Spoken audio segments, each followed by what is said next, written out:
How do you navigate the delicate balance between caring deeply and not letting the weight of the world crush you? In a time where we're constantly bombarded with news, social media, and the demands of our personal lives, it's easy to feel overwhelmed.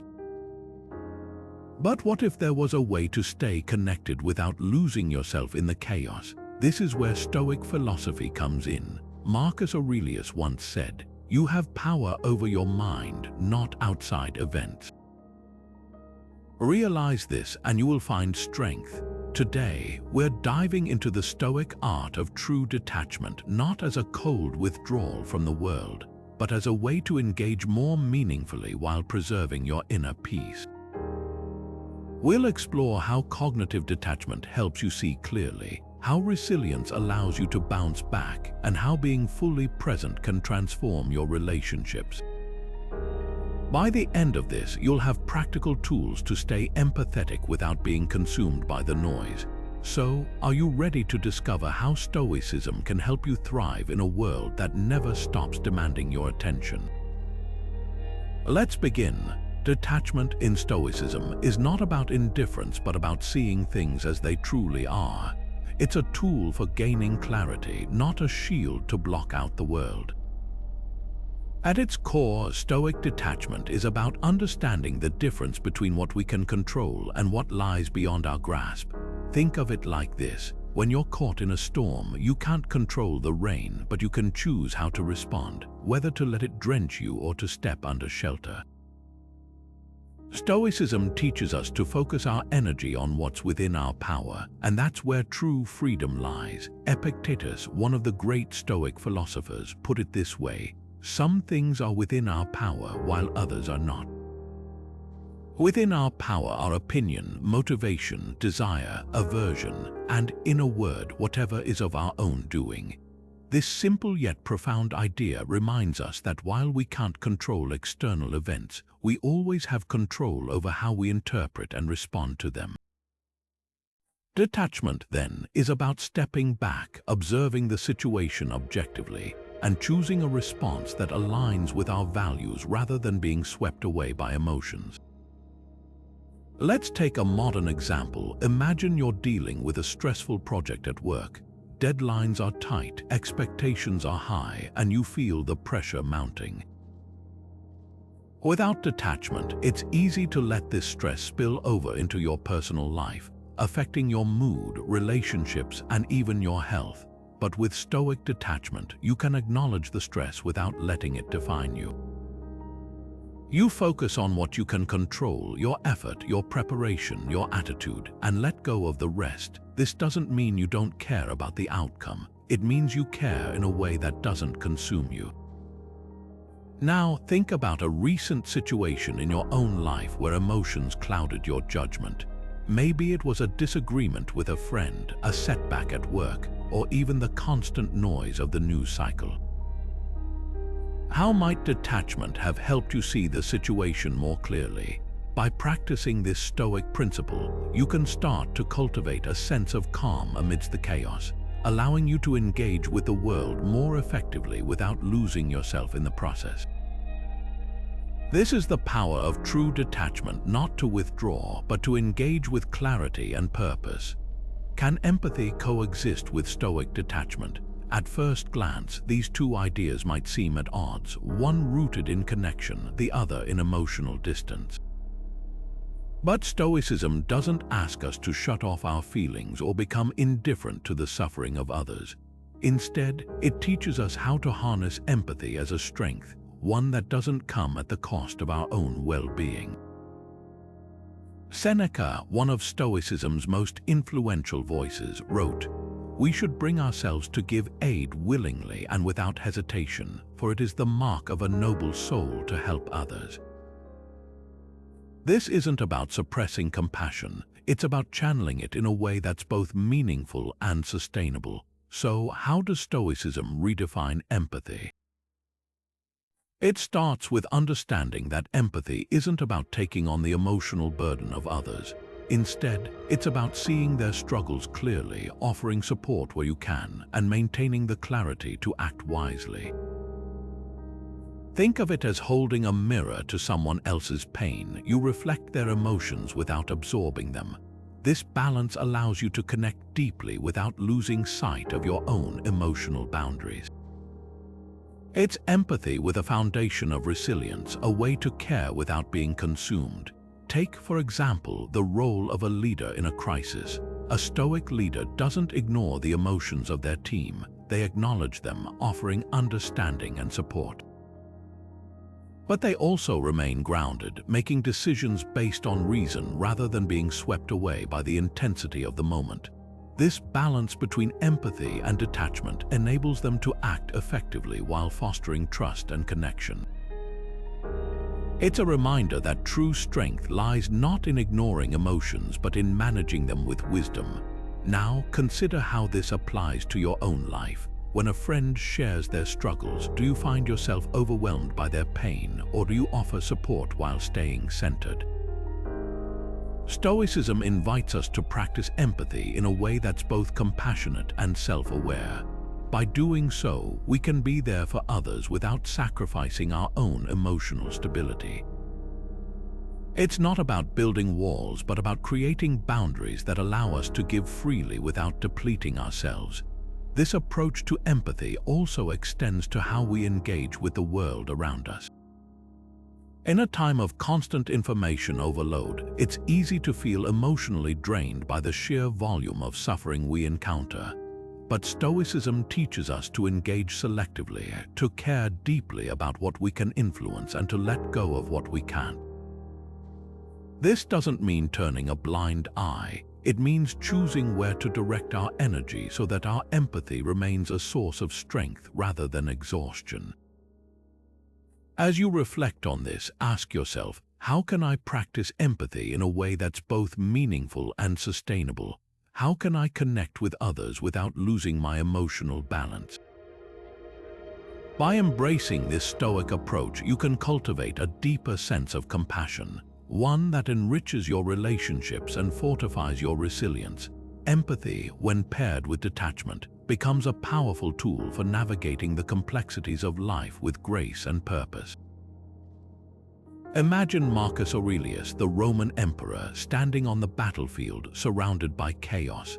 The weight of decisions, the cries of soldiers, the uncertainty of outcomes, every moment demanded clarity. How did he maintain his composure? One of his most powerful tools was cognitive detachment, a practice that allowed him to observe his thoughts without being overwhelmed by them.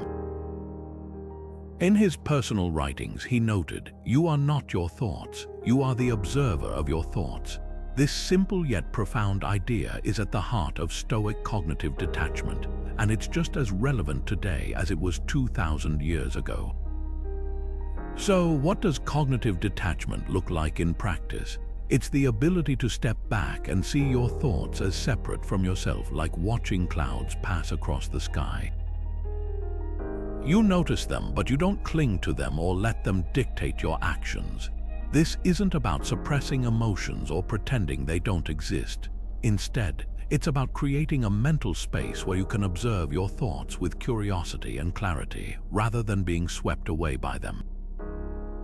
It's a skill that allows you to respond thoughtfully rather than react impulsively.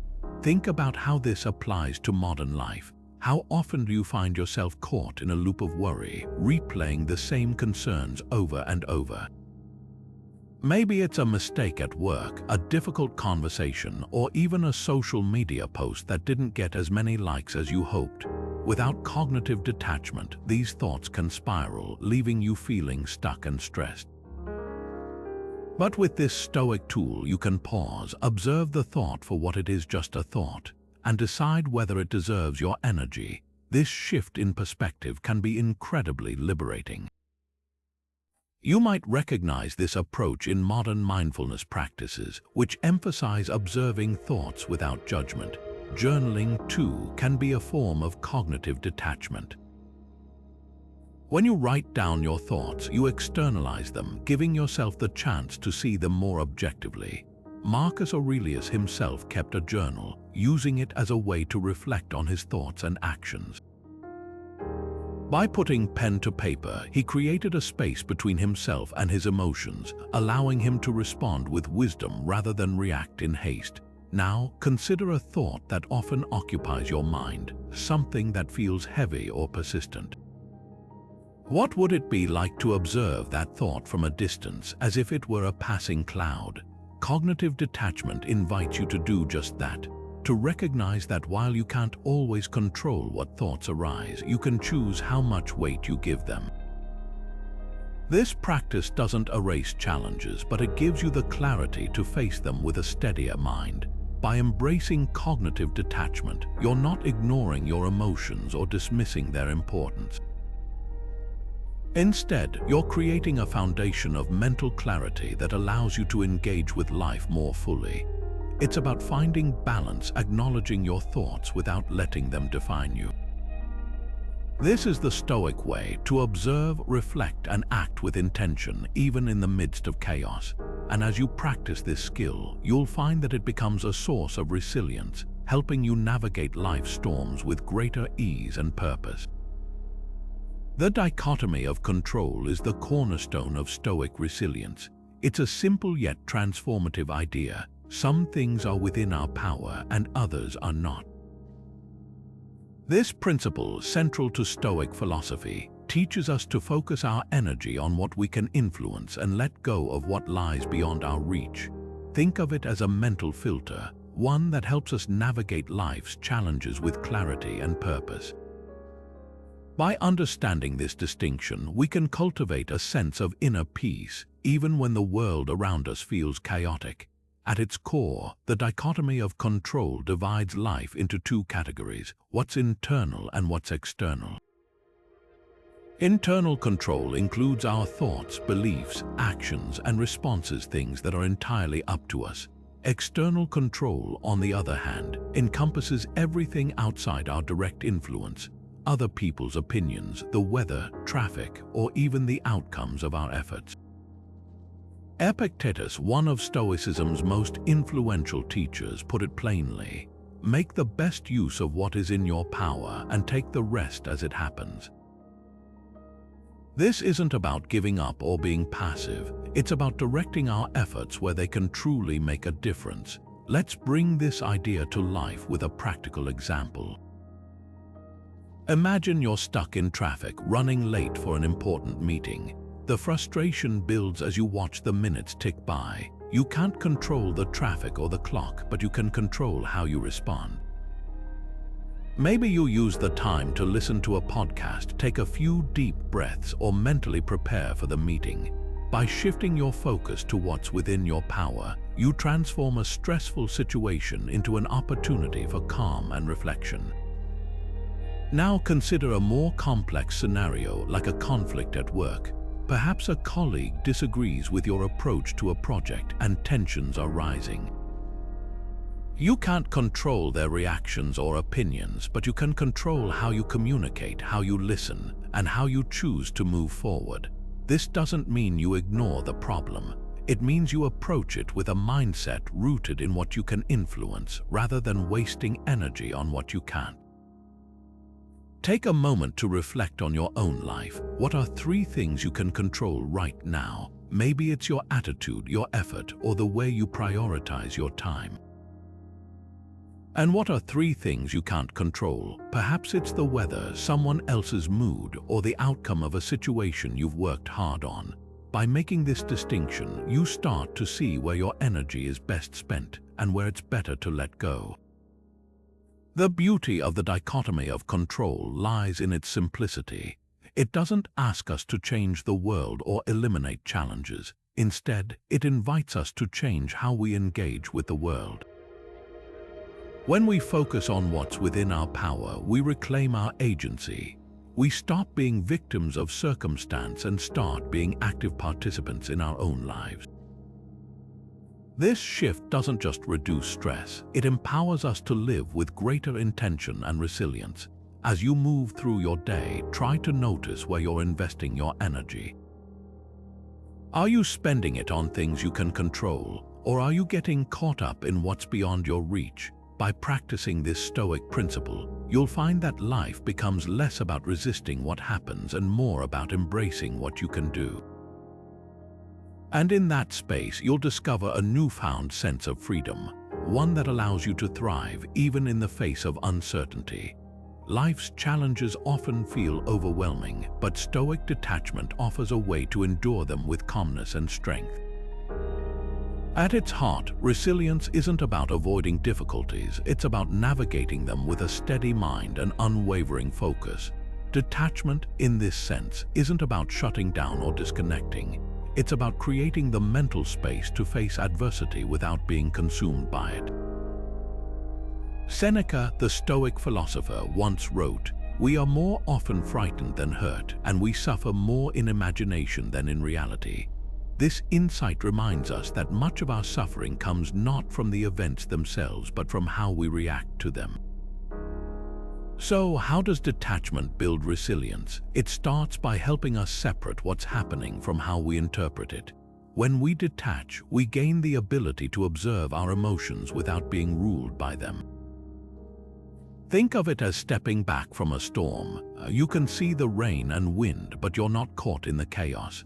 This mental distance allows us to respond thoughtfully rather than react impulsively, giving us the strength to face challenges with grace.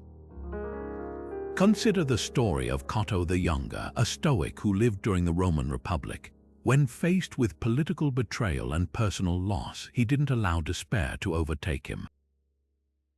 Instead, he practiced detachment, focusing on his principles and what he could control: his integrity, his actions, and his commitment to justice. Even in the face of overwhelming adversity, Cato remained steadfast, demonstrating how detachment can serve as a foundation for resilience. His story isn't just a historical account, it's a timeless example of how Stoic principles can help us endure life's storms. Now, think about a recent challenge in your own life. Perhaps it was a setback at work, a personal conflict, or even a global event that left you feeling powerless. How might detachment have helped you navigate that situation? By observing your emotions without being overwhelmed by them, you could have approached the challenge with greater clarity and purpose. This doesn't mean the difficulty disappears, but it does mean you're better equipped to handle it.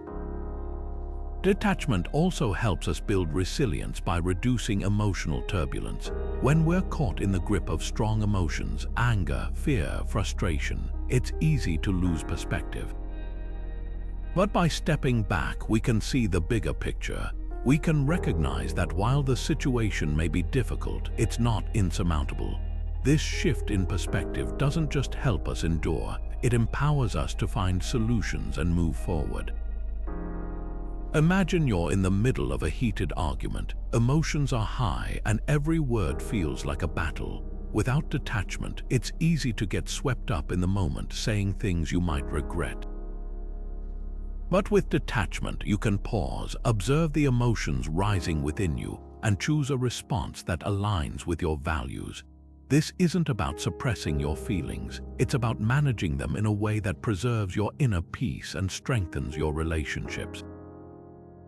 As you reflect on this, consider how you can apply detachment to your daily life.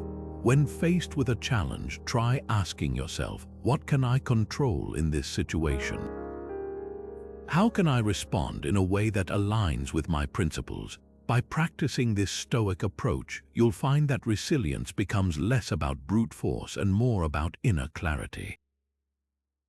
It's a reminder that even in the face of life's toughest moments, you have the power to choose how you respond, and that choice is where true strength lies. How can we stay engaged with the world around us without losing ourselves in the chaos? It's a question that feels especially urgent in a time when we're constantly pulled in multiple directions: work, relationships, social media, global events, all vying for our attention and energy. Stoicism offers a powerful answer. It's not about withdrawing from life, but about learning how to engage with it in a way that preserves our inner peace. This balance between engagement and detachment is one of the most practical and transformative lessons Stoicism has to offer. Marcus Aurelius, the philosopher emperor, once wrote, "When you arise in the morning, think of what a precious privilege it is to be alive, to breathe, to think, to enjoy, to love. Then go about your duties with focus and resolve, but without attachment to the outcomes." These words capture the essence of what it means to engage fully while remaining detached. It's about showing up for life with intention, doing what's right, and then letting go of the need to control how things turn out. This isn't indifference, it's freedom. Let's break this down with a practical example. Imagine you're working on a project at your job. You've poured hours into it, and the outcome matters to you, not just professionally, but personally.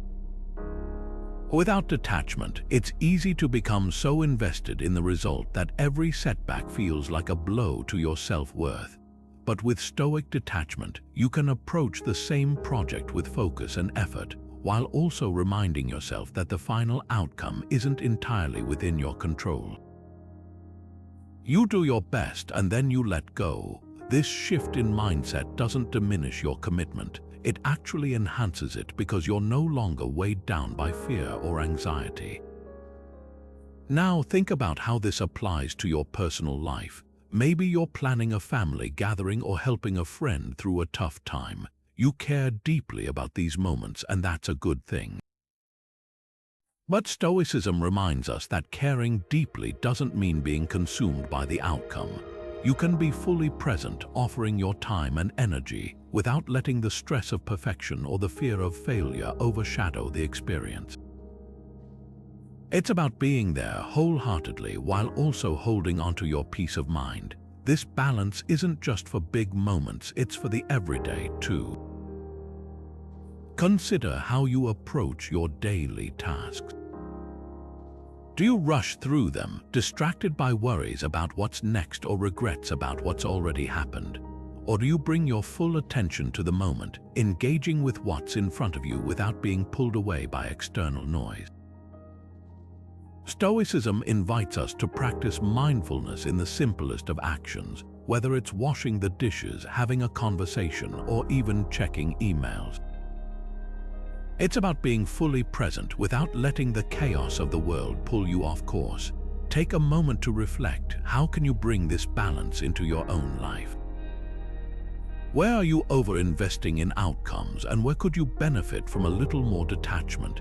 It's not about caring less, it's about caring in a way that doesn't deplete you. By embracing this Stoic approach, you can engage with the world more deeply, more meaningfully, and more sustainably. You can show up for life with clarity and purpose, knowing that your peace of mind doesn't depend on how things turn out. And isn't that a freeing thought? Presence is the antidote to distraction and anxiety. In a world that constantly pulls us in a dozen directions, the Stoic practice of being fully present offers a way to reclaim our focus and peace of mind. Stoicism teaches us that the present moment is all we truly have, a simple yet profound truth that can transform how we experience life. As Epictetus once said, "Wealth consists not in having great possessions, but in having few wants." At its core, this idea reminds us that true abundance comes from being content with the here and now, rather than chasing what's out of reach or dwelling on what's already past. Being present isn't just about mindfulness, it's a fundamental Stoic principle. The Stoics believed that by focusing on the present, we free ourselves from the regrets of the past and the anxieties of the future. This doesn't mean ignoring responsibilities or planning for what's ahead. Instead, it's about fully engaging with the task or moment at hand without letting our minds wander into unproductive territory. Imagine you're having a conversation with a friend. If your thoughts are elsewhere, replaying an old argument or worrying about tomorrow's to-do list, you're not truly there. But when you're present, you listen deeply, connect authentically, and give the moment the attention it deserves. This idea isn't just philosophical, it's deeply practical. Think about how often you felt overwhelmed by a mountain of tasks, only to realize that much of your stress came from imagining the work ahead rather than actually doing it. The Stoic approach is to tackle one thing at a time, fully immersing yourself in each task. This not only reduces anxiety, but also improves the quality of your work. It's a reminder that life is lived in the details, the small, quiet moments that we often overlook in our rush to get to the next thing. Consider modern practices like meditation or mindful breathing. These tools align perfectly with Stoic principles, helping us anchor ourselves in the present. When you meditate, you're not trying to escape your thoughts, you're learning to observe them without judgment. This is cognitive detachment in action, recognizing that thoughts are just thoughts, and you have the power to choose which ones deserve your attention. Even something as simple as taking a few deep breaths before a meeting or pausing to notice the sensations of walking can bring you back to the present, grounding you in the moment. Now think about how this applies to your own life. How often do you find yourself distracted, your mind racing from one concern to the next? What would it feel like to pause, even for a few minutes, and simply be where you are? The Stoics would encourage you to start small. Try setting aside 5 minutes each day to practice being fully present. It could be during a meal, a walk, or even while washing dishes. Notice the textures, the sounds, the sensations, anything that brings you back to the here and now. Over time, this practice can become a habit, helping you navigate life with greater calm and clarity. The power of presence lies in its simplicity. It doesn't require special tools or elaborate techniques, just a willingness to slow down and pay attention. By embracing this Stoic approach, you're not just improving your focus, you're reclaiming your ability to truly experience life. And in a world that's always moving, that's a gift worth giving yourself. Emotions can feel overwhelming, often pulling us in directions we don't want to go. But Stoicism doesn't ask us to ignore or suppress these feelings. It gives us tools to manage them with clarity and purpose. At its core, Stoic emotional regulation is about understanding our emotions rather than being controlled by them. It's a practice of observing, reflecting, and choosing how to respond rather than reacting impulsively. This approach doesn't numb us to life's ups and downs. Instead, it helps us navigate them with greater resilience and calm. One of the most powerful Stoic techniques for emotional regulation is negative visualization, or premeditatio malorum. This practice involves imagining potential challenges or losses, not to dwell on fear, but to prepare for life's uncertainties. Seneca, the Stoic philosopher, put it this way: "What is quite unlooked for is more crushing in its effect, and unexpectedness adds to the weight of a disaster." By visualizing difficulties in advance, we can reduce their emotional impact when they occur. It's like training for a storm before the clouds gather, so you're ready when the rain begins to fall.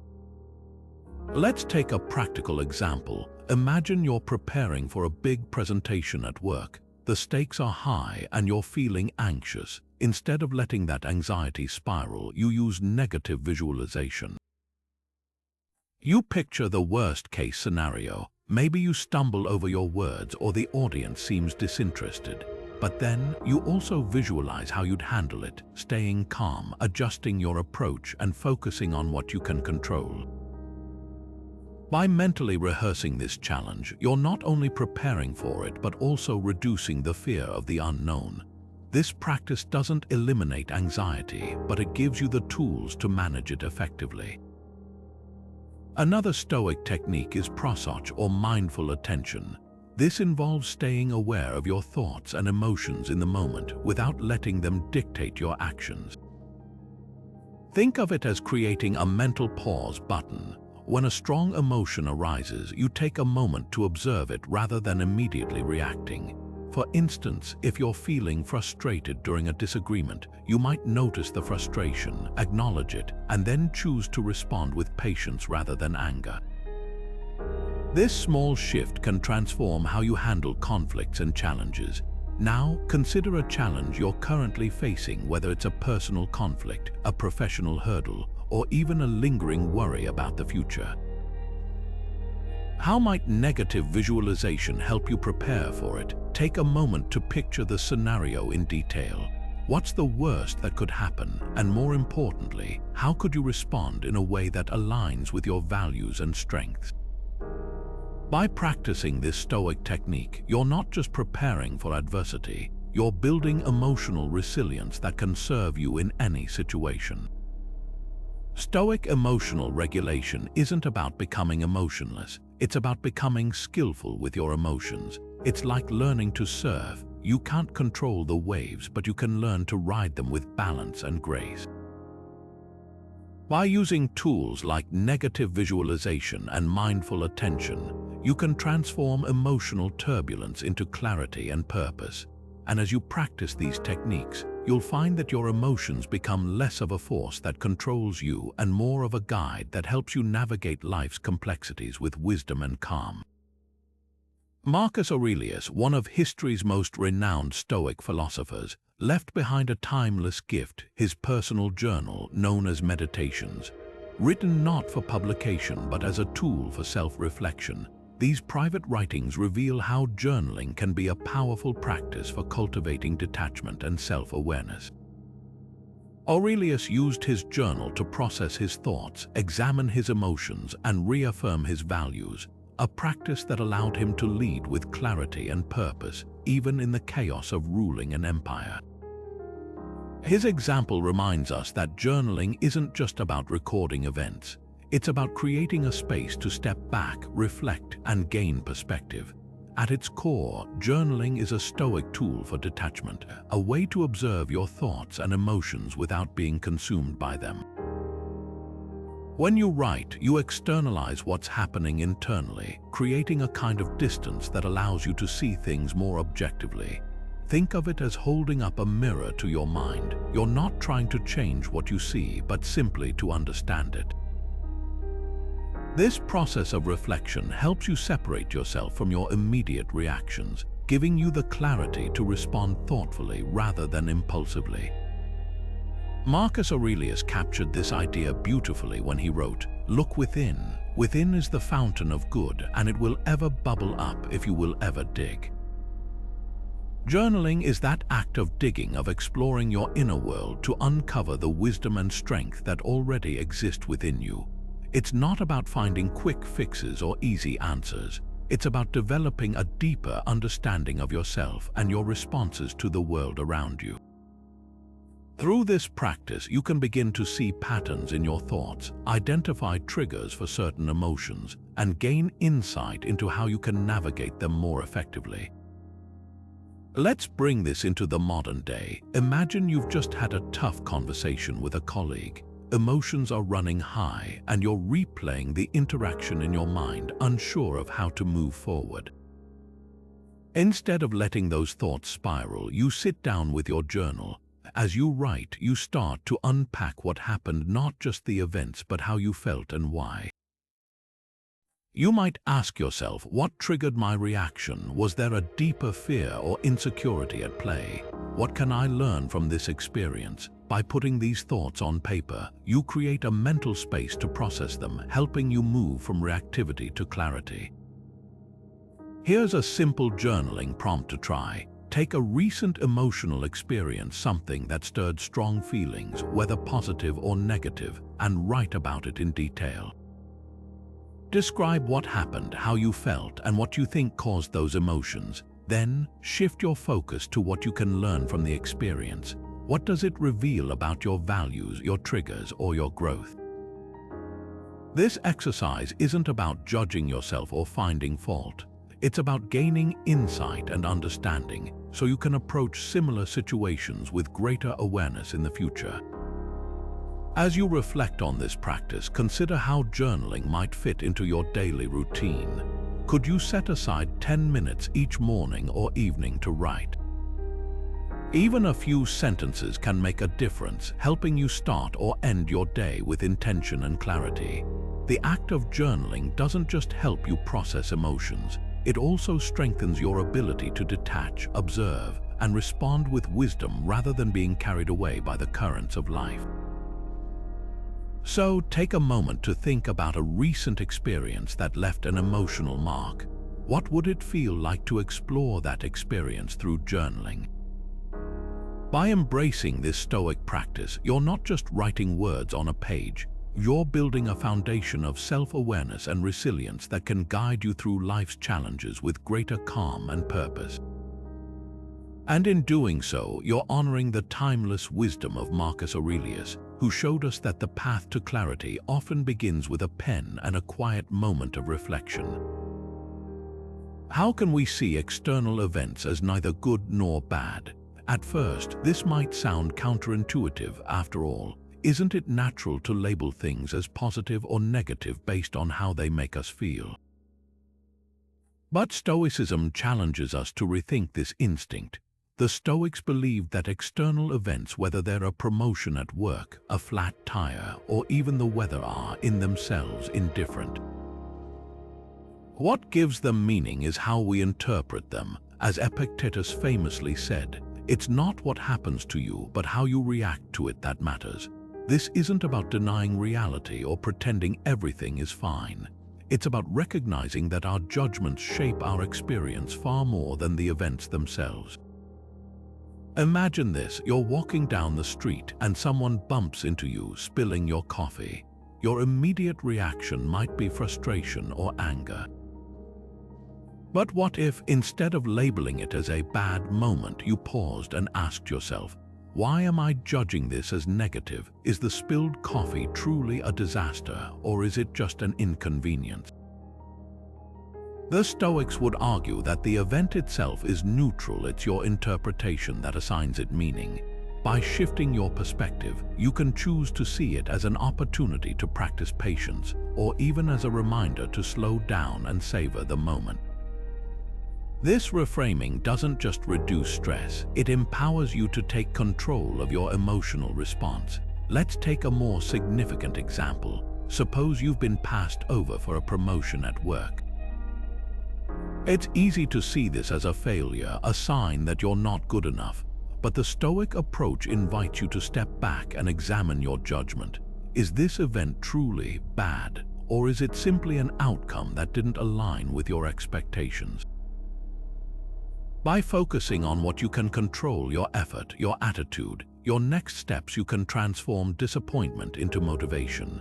This doesn't mean you ignore the sting of rejection. It means you don't let it define you. You respond with clarity and purpose rather than being overwhelmed by emotion. Now, think about a recent event in your own life that felt like a setback. How did you interpret it? Was it inherently negative, or did your judgment color the experience? The Stoics encourage us to practice this kind of reflection regularly, training ourselves to see events as they are, rather than through the lens of our immediate reactions. Over time, this practice builds resilience, helping us navigate life's ups and downs with greater ease. Here's a simple exercise to try. The next time something doesn't go as planned, pause and ask yourself, what's my judgment about this event? Is it truly bad, or am I assigning that label based on my expectations? By questioning your assumptions, you create space to see the situation more clearly. This doesn't mean you become indifferent to life. It means you engage with it more thoughtfully, choosing how to respond rather than being swept away by emotion. The Stoic view of external events isn't about detachment in the sense of not caring. It's about detachment from the stories we tell ourselves, the narratives that can magnify a small inconvenience into a major crisis. By focusing on our judgments rather than the events themselves, we reclaim our power to shape our experience. And in doing so, we find a deeper sense of peace, even in the face of life's uncertainties. So, the next time something unexpected happens, try asking yourself, what's the story I'm telling about this event, and how can I rewrite it with a Stoic perspective? Self-discipline is the bridge between intention and action. It's what transforms our ideals into reality, our goals into achievements, and our Stoic principles into lived experiences. In the context of Stoicism, self-discipline isn't about rigid rules or harsh self-denial. It's about cultivating the inner strength to act in alignment with our values, even when emotions or external pressures pull us in another direction. It's the quiet power that allows us to stay grounded, focused, and resilient, no matter what life throws our way. Epictetus, one of Stoicism's most practical voices, put it this way: "No man is free who is not master of himself." This simple yet profound statement reminds us that true freedom comes from self-control. Without discipline, even the best intentions can falter. We might know what's right, but without the ability to act on that knowledge, our insights remain theoretical. Self-discipline is what closes that gap, enabling us to live with purpose and integrity. Think about how this applies to everyday life. Imagine you've set a goal to wake up earlier to meditate or exercise. The first few days might feel manageable, but as the novelty wears off, the temptation to hit the snooze button grows stronger. This is where self-discipline steps in. It's not about forcing yourself to do something you hate. It's about reminding yourself why it matters. By staying committed to your intention, even when it's difficult, you're not just building a habit, you're strengthening your ability to align your actions with your values. Consider another example: managing your time in a world full of distractions. You might intend to focus on an important task, but the pull of social media, emails, or other interruptions can easily derail your progress. Self-discipline helps you stay on track, not by suppressing your desires, but by redirecting your attention to what truly matters. It's about choosing long-term fulfillment over short-term gratification, a practice that lies at the heart of Stoic philosophy. Now take a moment to reflect on your own life. Where do you see an opportunity to strengthen your self-discipline? Maybe it's in how you manage your time, how you respond to challenges, or even how you communicate with others. The key is to start small. Identify one area where you can practice greater self-control and focus on that. Over time, these small acts of discipline will add up, creating a foundation of resilience and inner strength. Self-discipline isn't just about achieving external goals. It's about building the inner resources to navigate life with clarity and purpose. By practicing it, you're not only becoming more effective in your actions, but also more aligned with the Stoic ideal of living in harmony with your values. So, what's one step you can take today to strengthen your self-discipline? Whether it's resisting a distraction, sticking to a commitment, or simply pausing before reacting, each choice is an opportunity to bridge the gap between intention and action, and to live a life that truly reflects who you are. How do Stoic virtues help us maintain inner peace? At first glance, virtues like wisdom, courage, justice, and temperance might seem like lofty ideals, but in Stoicism, they're practical tools for navigating life's challenges. These virtues aren't just about being a good person. They're about cultivating the inner strength to face the world with clarity and purpose. When we live in alignment with these principles, we're better equipped to detach from external chaos and anchor ourselves in what truly matters. Marcus Aurelius once wrote, "Waste no more time arguing what a good man should be one." This call to action reminds us that virtue isn't an abstract concept, it's a daily practice that shapes how we engage with the world. Let's start with wisdom, the cornerstone of Stoic virtue. Wisdom isn't about having all the answers, it's about recognizing what's within our control and what isn't. It's the ability to see situations clearly, free from the distortions of fear, anger, or desire. When we act with wisdom, we're not swayed by fleeting emotions or external pressures. Instead, we make decisions that align with our deeper values, even when the path isn't easy. Think of it as a mental filter, one that helps us sift through the noise and focus on what truly matters. Courage, another key Stoic virtue, plays a vital role in detachment. It's not just about facing physical danger, it's about standing firm in the face of uncertainty, criticism, or adversity. Courage allows us to confront challenges head-on without being overwhelmed by fear. For example, imagine you're in a situation where you need to speak up for what's right, even if it means risking disapproval or conflict. Acting with courage doesn't mean you're unafraid. It means you're willing to do what's necessary despite the fear. This kind of bravery strengthens your resilience and helps you stay grounded even in turbulent times. Now consider how justice and temperance complement these virtues. Justice, in Stoic terms, is about treating others with fairness and respect, recognizing our shared humanity. It's a reminder that our actions have consequences, not just for ourselves but for the world around us. Temperance, on the other hand, is about moderation, balancing our desires and impulses so they don't control us. Together, these virtues create a framework for living with integrity and balance, allowing us to engage with the world without being consumed by it. Let's bring this to life with a practical example. Imagine you're leading a team through a difficult project. Deadlines are tight, tensions are high, and emotions are running wild.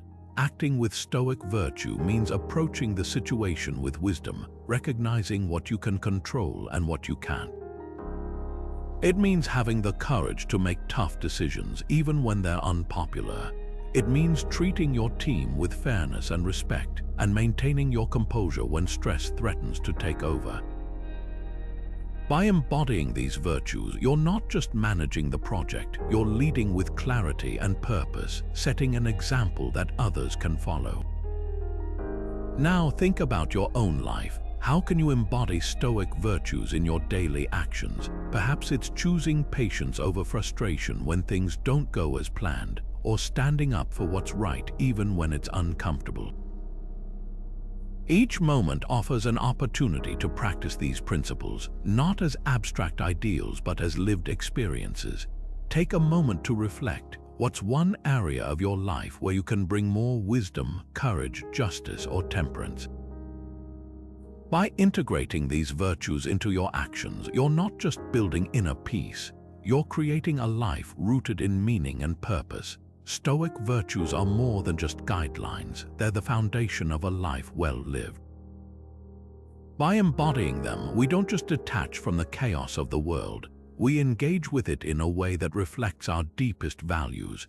And in doing so, we find a sense of peace that isn't dependent on external circumstances, but on the strength and clarity we cultivate within ourselves. We often fear the unknown, but Stoicism offers a way to face it head-on. This is where the practice of negative visualization comes in, a tool that helps us prepare for adversity not by avoiding it, but by confronting it in our minds before it happens. At first, it might sound counterintuitive. Why would anyone willingly imagine worst-case scenarios? Isn't that just inviting more worry? But Stoicism teaches us that by mentally rehearsing challenges, we can reduce their emotional impact and build resilience. As Seneca wisely put it, we suffer more often in imagination than in reality. By visualizing difficulties, we take away their power to surprise or overwhelm us.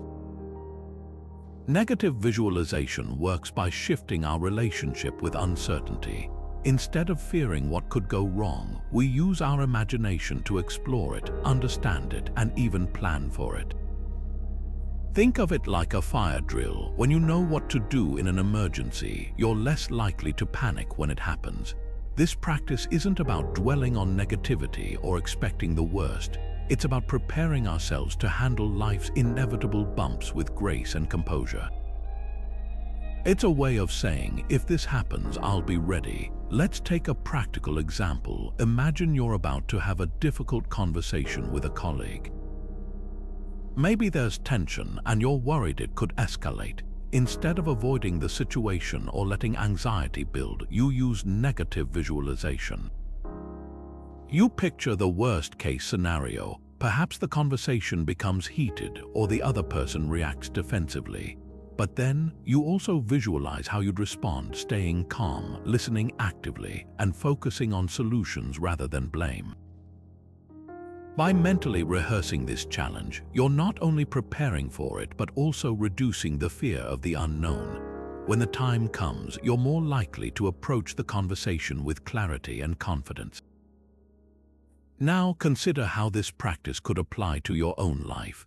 What's a challenge you're currently facing or one you anticipate in the future? Take a moment to imagine the worst that could happen. What would that look like? And more importantly, how could you respond in a way that aligns with your values and strengths? By practicing negative visualization, you're not just preparing for adversity, you're building a mindset that can handle whatever comes your way.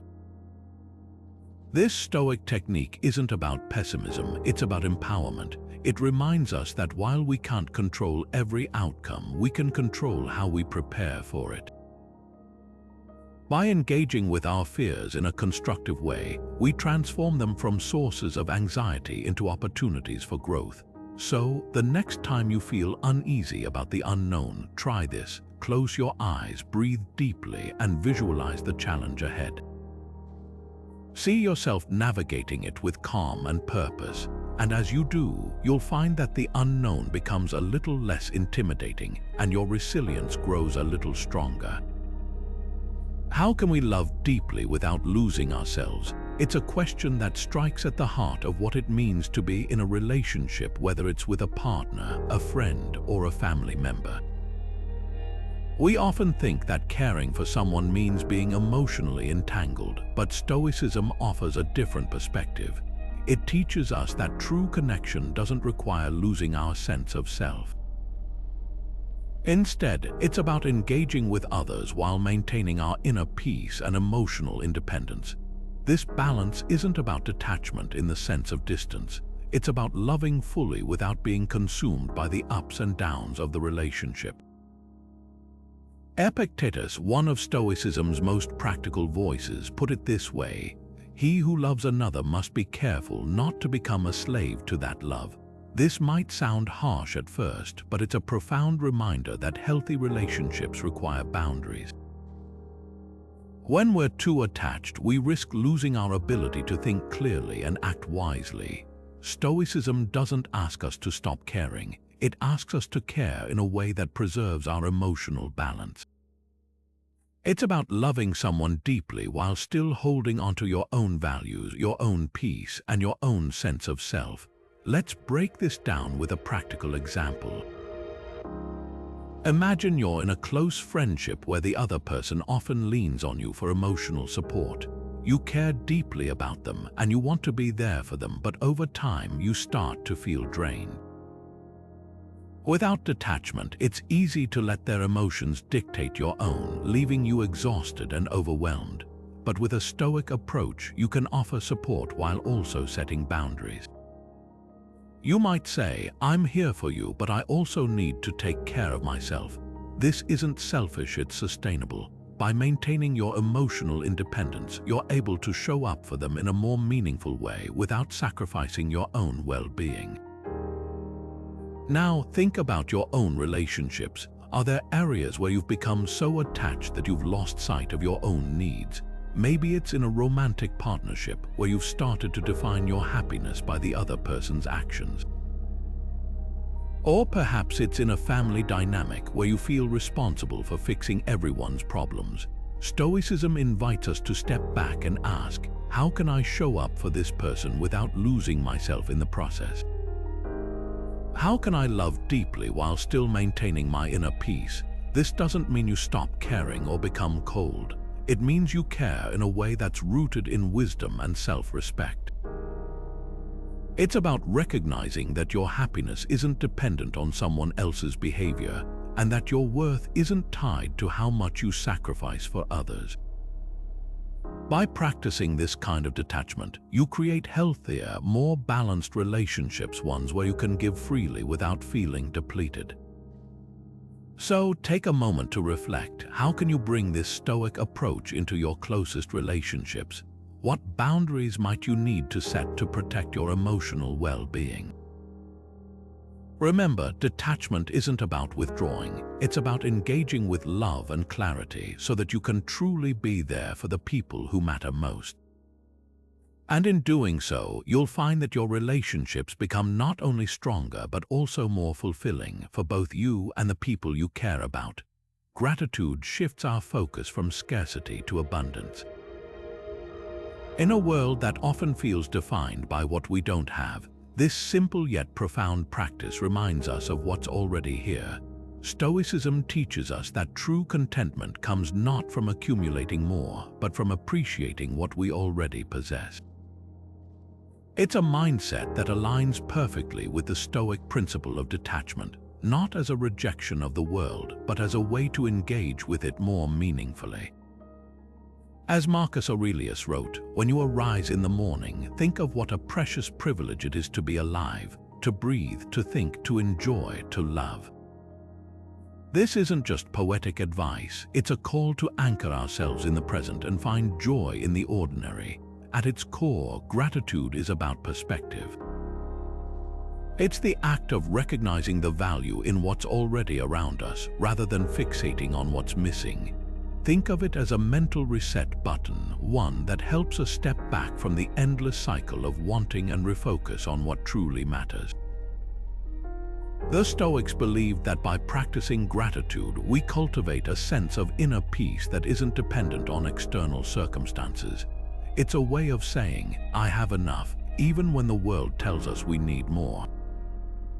Let's bring this to life with a practical example. Imagine you're having a tough day, work feels overwhelming, your to-do list is endless, and you're stuck in traffic on your way home.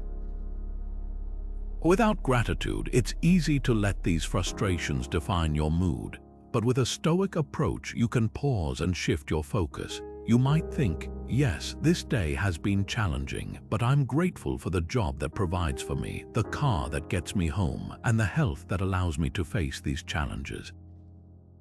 This doesn't erase the difficulties, but it puts them in perspective, helping you navigate the day with greater calm and resilience. Now, consider how this applies to your own life. What's one thing you often take for granted? Maybe it's the roof over your head, the food on your table, or even the relationships that bring you joy. By practicing gratitude, you're not ignoring life's challenges, you're balancing them with a deeper appreciation for what you have. This shift in perspective can transform how you experience the world, turning ordinary moments into sources of joy and strength. Here's a simple practice to try. Each day, take a moment to list 3 things you're grateful for. They don't have to be grand or life-changing. Sometimes it's the small things that matter most. Maybe it's the warmth of a morning coffee, the sound of laughter, or the comfort of a familiar routine. By making this a daily habit, you're not just acknowledging the good in your life, you're training your mind to focus on abundance rather than lack. As you reflect on this, ask yourself, how can gratitude help me detach from the pressures of wanting more? How can it bring me closer to the Stoic ideal of contentment? By embracing this practice, you're not just cultivating thankfulness, you're building a foundation of inner peace that can sustain you through life's ups and downs. And in doing so, you're honoring the timeless wisdom of the Stoics, who showed us that true wealth lies not in what we acquire, but in what we appreciate. What if adversity is not an obstacle but a teacher? This is the heart of the Stoic perspective, a view that doesn't shy away from life's challenges but embraces them as opportunities for growth. Stoicism teaches us that hardship isn't something to avoid or fear. It's a necessary part of the human experience, one that shapes us, strengthens us, and reveals our true potential. As Seneca famously said, "Difficulties strengthen the mind as labor does the body." This isn't just a comforting thought, it's a call to action, urging us to see adversity not as a setback but as a stepping stone.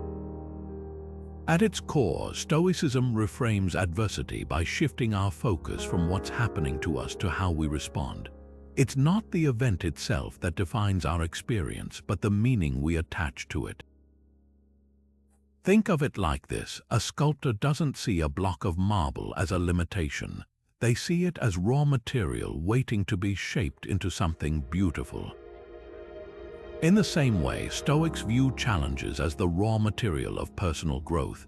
Every difficulty, every setback, every moment of struggle is an opportunity to develop resilience, wisdom, and strength. Let's take a modern example. Imagine you've just lost a job, a situation that can feel devastating. Without a Stoic perspective, it's easy to see this as a failure, a sign that you're not good enough or that life is unfair. But with a Stoic mindset, you can reframe this adversity as an opportunity. Maybe it's a chance to explore a new career path, to develop new skills, or even to reconnect with what truly matters to you. The loss of a job doesn't define you, your response to it does. By focusing on what you can control, your effort, your attitude, your next steps, you transform a setback into a catalyst for growth. Now consider a past challenge in your own life. What did it teach you? Perhaps it showed you a strength you didn't know you had, or it pushed you to grow in ways you couldn't have imagined. The Stoics would encourage you to reflect on that experience not as something to regret, but as something to learn from. Every challenge, no matter how difficult, carries a lesson if we're willing to look for it.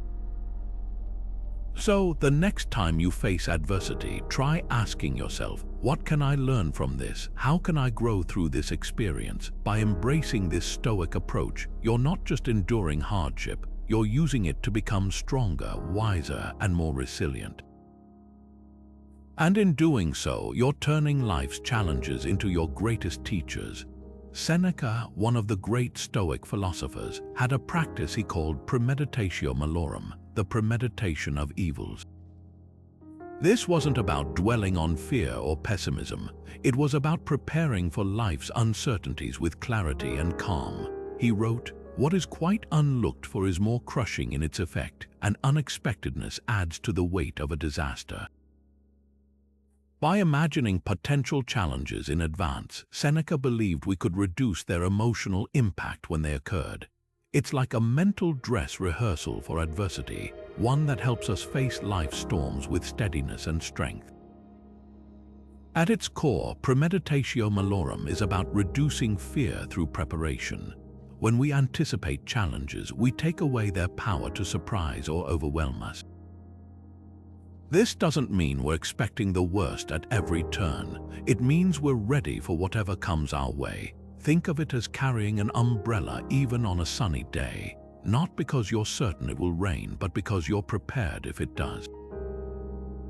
This practice isn't about pessimism, it's about empowerment. It's a way of saying, if this happens, I'll be ready. Let's bring this to life with a practical example. Imagine you're preparing for a job interview, a situation that naturally stirs up nerves and uncertainty. Without premeditatio malorum, you might focus only on the best-case scenario, walking in, acing the questions, and landing the job.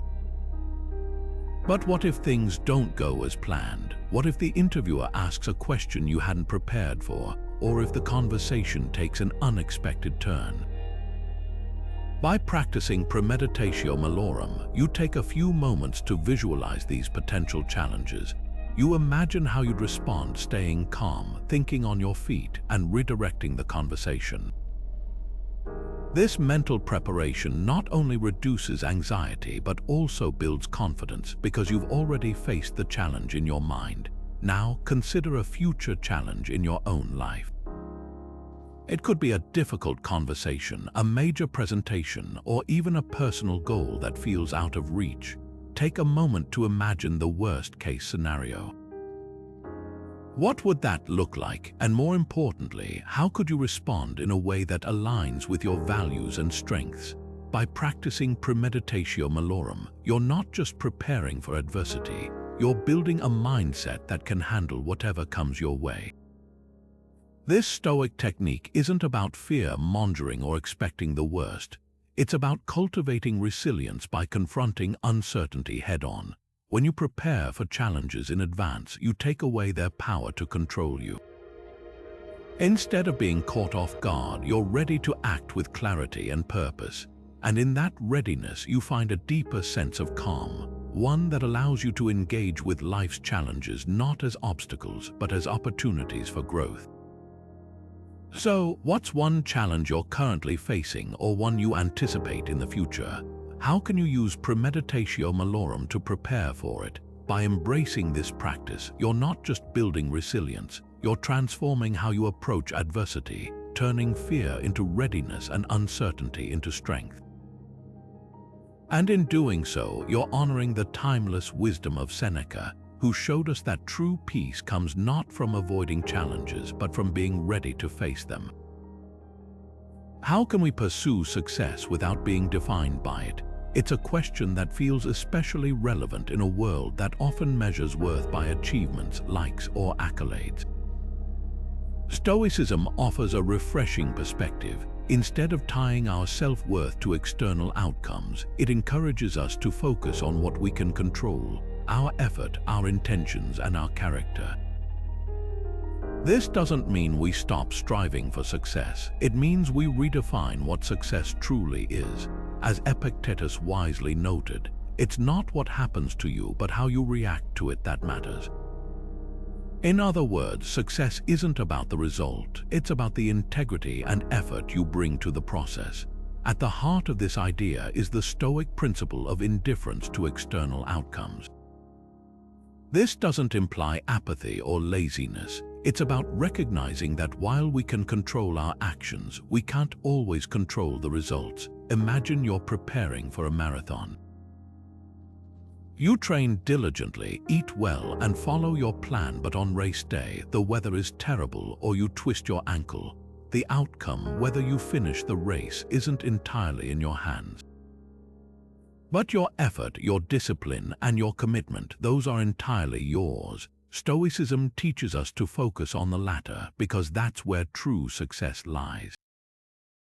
Let's take a real-world example. Imagine you've worked tirelessly on a project at work, pouring your energy and creativity into it.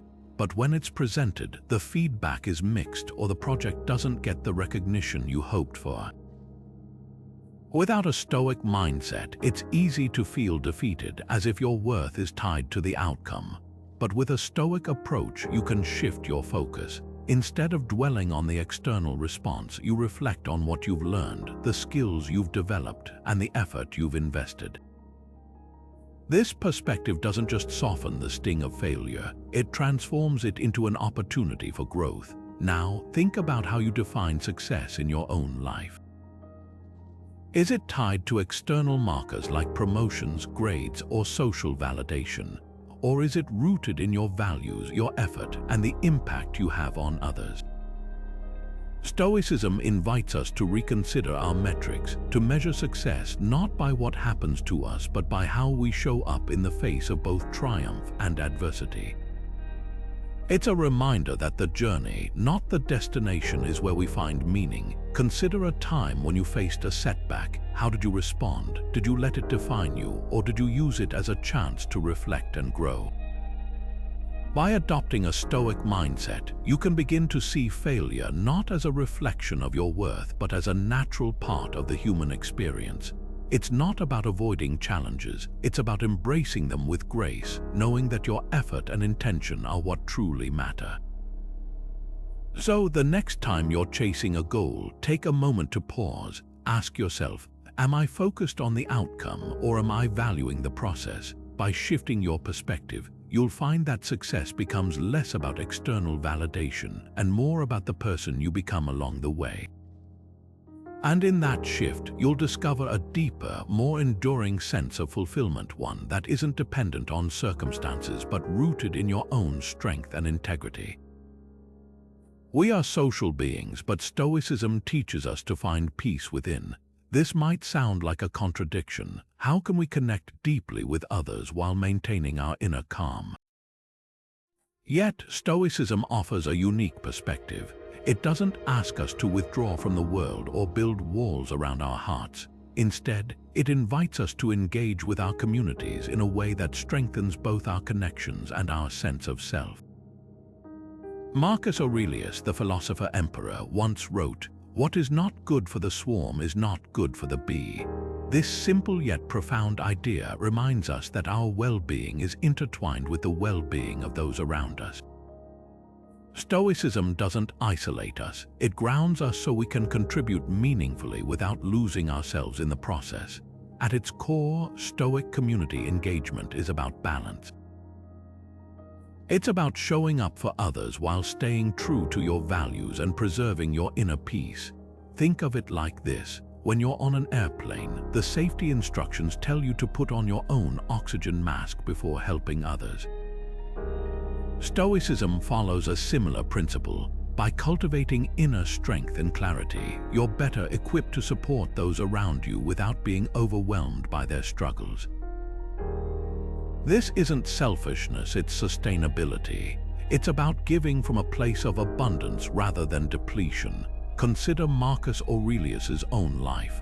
As a Roman emperor, he carried immense responsibility for the well-being of an entire empire.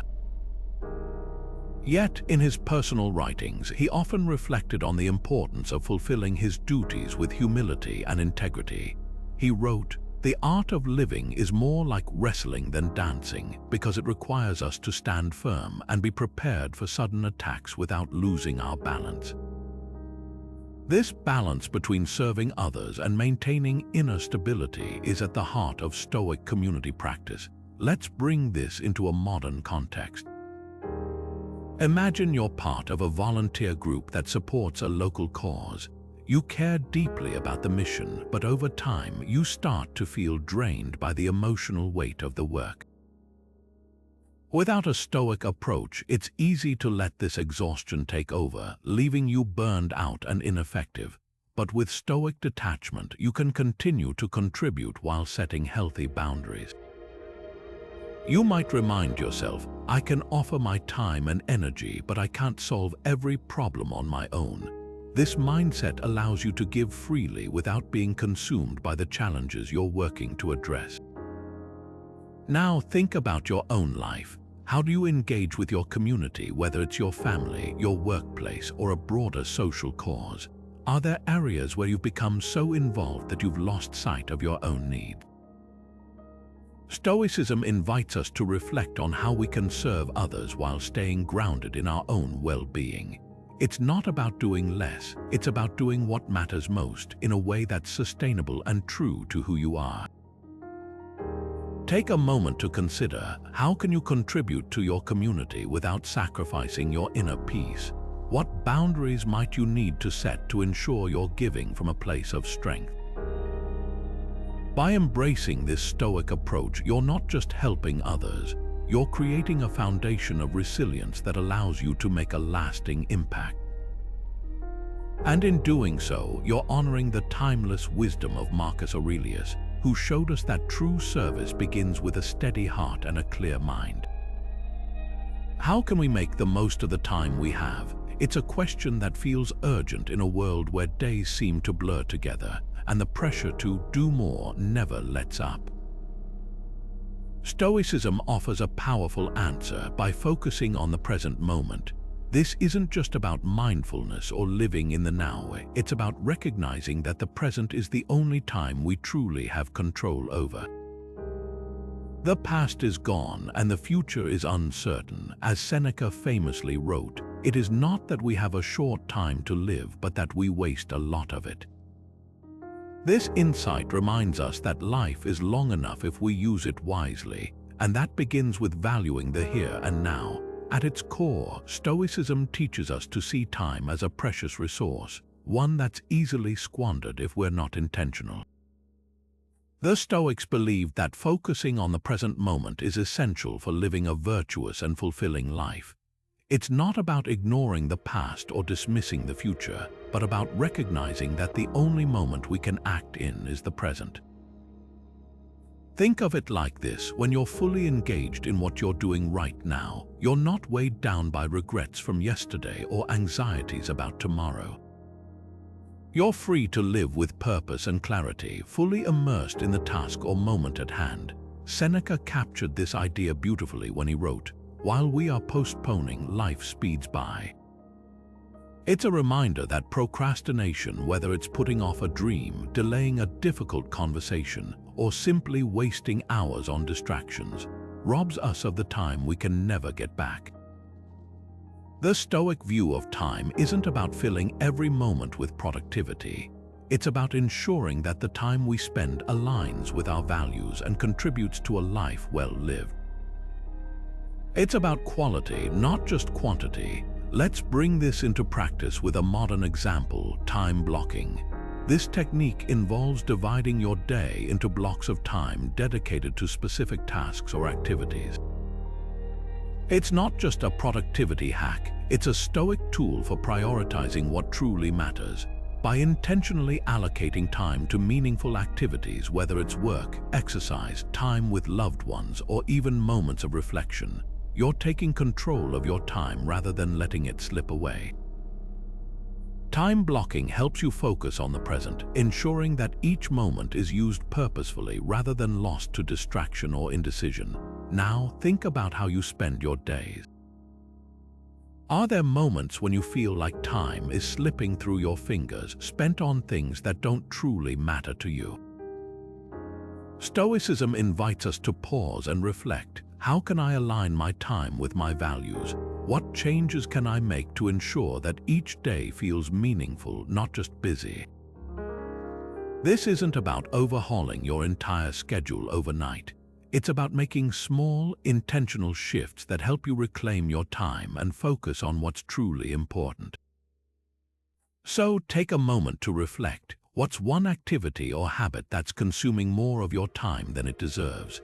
And what's one thing you could do today to prioritize what truly matters? By embracing the Stoic view of time, you're not just managing your schedule, you're reclaiming your life moment by moment. And in doing so, you're honoring Seneca's timeless wisdom, reminding us that life's true richness lies not in how long we live, but in how fully we live each moment we're given. Amor Fati means loving everything that happens, good or bad. This Latin phrase, central to Stoic philosophy, is more than just a catchy motto. It's a profound mindset that transforms how we experience life. At its core, Amor Fati is about embracing every moment, every challenge, and every twist of fate as if it were exactly what we needed. It's not about pretending everything is perfect or ignoring pain. It's about finding meaning and growth in whatever life throws our way. As Marcus Aurelius wrote, "A blazing fire makes flame and brightness out of everything that is thrown into it."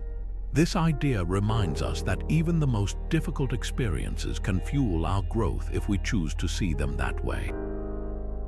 So, what does it mean to truly love your fate? It starts with acceptance, not resignation, but a deep understanding that life is unpredictable and often beyond our control.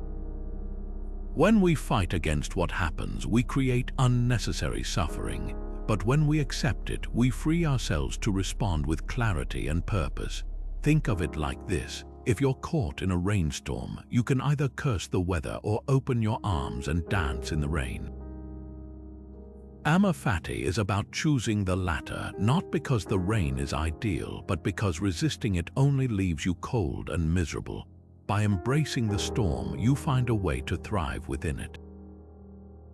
Let's bring this to life with a practical example. Imagine you've been working toward a promotion for months, but it goes to someone else. Without Amor Fati, it's easy to feel defeated, to question your worth, or even to resent the person who got the role. But with Amor Fati, you can reframe the situation. Maybe this setback is an opportunity to explore a new direction, to develop skills you hadn't considered, or even to reconnect with what truly matters to you. By embracing the outcome, you transform disappointment into a catalyst for growth. This doesn't mean you don't feel the sting of rejection. It means you don't let that sting define you. Now think about your own life. What's one challenge you're currently facing, something that feels unfair, frustrating, or overwhelming? How might Amor Fati help you approach it differently? Take a moment to reflect. What could this situation teach you? How might it shape you into a stronger, wiser version of yourself? By practicing Amor Fati, you're not just enduring life's challenges, you're finding a way to love them, not for their difficulty, but for the growth they make possible. Marcus Aurelius offers another powerful insight on this. The impediment to action advances action. What stands in the way becomes the way. This isn't just poetic, it's practical. When we embrace challenges as opportunities, we stop seeing them as obstacles and start seeing them as stepping stones. Amor Fati isn't about blind optimism. It's about recognizing that even the hardest moments have value if we're willing to look for it. So the next time life takes an unexpected turn, try asking yourself, how can I love this moment even if it's not what I wanted? How can I find meaning and growth here? By adopting this mindset, you're not just surviving life's ups and downs, you're thriving within them. And in that shift, you'll discover a deeper sense of peace, one that comes not from avoiding challenges, but from embracing them as part of your journey. As we come to the end of this exploration, let's take a moment to reflect on what we've uncovered. Stoic detachment isn't about shutting out the world or numbing ourselves to life's joys and sorrows. It's about finding a way to engage deeply while maintaining our inner peace. This balance between empathy and engagement is where true strength lies, a way to care without being consumed, to connect without losing ourselves. It's a practice that allows us to navigate life's complexities with clarity and purpose. No matter how chaotic the world around us becomes, throughout this journey, we've explored practical tools to help you cultivate this balance. Cognitive detachment teaches us to observe our thoughts without being ruled by them, creating space for thoughtful responses rather than impulsive reactions. The dichotomy of control reminds us to focus our energy on what we can influence, freeing us from the frustration of trying to change what's beyond our reach. And gratitude shifts our perspective, helping us appreciate the abundance we already have rather than chasing what we lack. These tools aren't just philosophical concepts, they're actionable steps you can take to build resilience, deepen your connections, and live with greater intention. Epictetus, one of Stoicism's most enduring voices, offers a final thought to carry with you. No man is free who is not master of himself. This simple yet profound statement encapsulates the essence of Stoic detachment. True freedom comes not from controlling the world around us, but from mastering our inner world, our thoughts, our emotions, our responses. When we cultivate this mastery, we find a sense of peace that isn't dependent on external circumstances.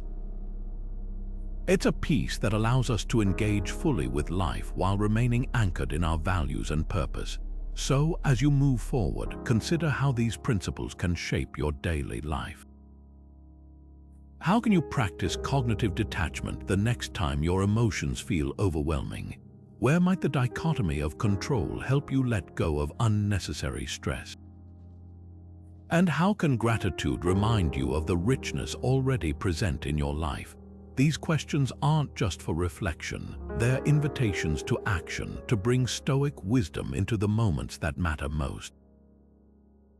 Thank you for joining me on this journey into the heart of Stoic philosophy.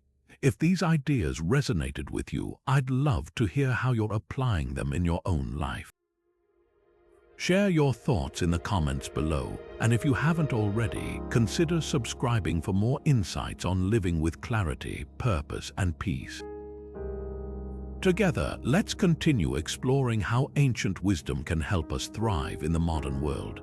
Until next time, take care and remember, the power to live well is all